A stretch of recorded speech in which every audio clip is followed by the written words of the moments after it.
রাজধানীর আদাবরে বেড়িবাঁধ এলাকায় পরিত্যক্ত গ্যাস সিলিন্ডার কাটার সময় নির্গত বিষাক্ত গ্যাসে এক ব্যক্তির মৃত্যু হয়েছে। আহত হয়ে হাসপাতালে ভর্তি রয়েছে বেশ কয়েকজন।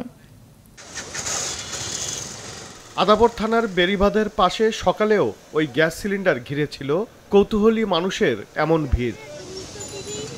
পাশেরই কাল্লুর ভাঙ্গারির দোকানে গতরাত ৩টার দিকে ওই সিলিন্ডারটি কাটার চেষ্টা চলে। সে সময় সেটি থেকে বিষাক্ত গ্যাস ছড়িয়ে পড়ে চারদিকে।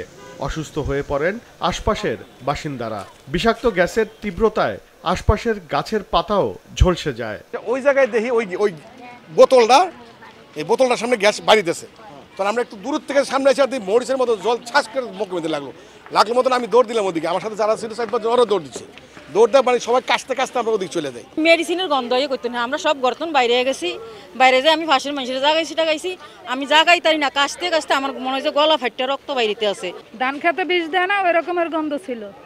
পরে আইসে ব্লিচিং পাউডারে ঘেরান, পরে আইসে এই যে মনে করেন ময়লা ফসা যেরকম গন্ধ ওই রকম, গলা ছিটে আহে, নাক টাক ছিটে আহে, চোখ জ্বলে। পারমাণবিকের বোমা গ্যাস চাললে মানুষ শ্বাসকষ্ট হয়, শ্বাস নিতে পারে না, এই ধরনের এটা গ্যাস লাগবে। হ্যাঁ, তা আমি যে মৃত্যুর কি একটা যন্ত্রণা, কি একটা কষ্ট এটা আমি টার পেয়েছি। ভোরে অসুস্থদের প্রথমে নেওয়া হয় সোহরাওয়ার্দী মেডিকেল কলেজ হাসপাতালে। অবস্থার অবনতি হলে সেখান থেকে ঢাকা মেডিকেল কলেজ হাসপাতালে নিলে সেখানে মারা যান কবির হোসেন নামে একজন। যাতে টের পাইছে যাতে উঠে দৌড় দিয়েছে, যেভাবে আচ্ছা পলাই গেছে এই আর কি, আর যাতে যাইতে পারে না এতে বেশি বিপদস্ত হয়েছে। এদিকে সোহরাওয়ার্দী মেডিকেল কলেজ হাসপাতালে চিকিৎসাধীন ৩ জন শঙ্কামুক্ত বলে জানিয়েছেন চিকিৎসকেরা। তাদের ধারণা অ্যামোনিয়া গ্যাসের বিষক্রিয়ায় এই দুর্ঘটনা ঘটেছে। ওনারা বাতাসে এক ধরনের গ্যাসের গন্ধ পেয়েছেন এবং তখন থেকেই ওনারা শ্বাসকষ্ট অনুভব করছেন এবং ওনারা তাৎক্ষণিকভাবে হসপিটালে চলে এসেছেন।